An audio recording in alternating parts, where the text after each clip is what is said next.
আজকে আমি 1 বছরের ছোট বাচ্চাদের জন্য চিড়ের পায়েসের রেসিপিটা বানিয়ে দেখাবো আপনাদেরকে।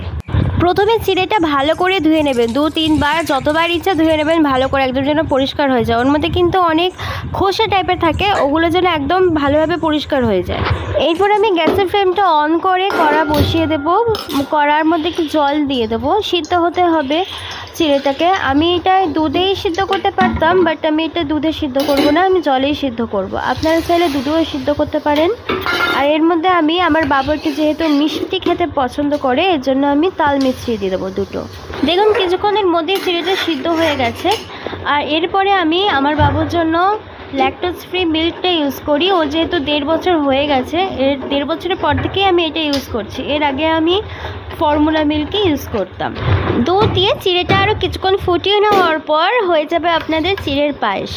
আর এই চিড়ের পায়েসটা আমার বাবুকে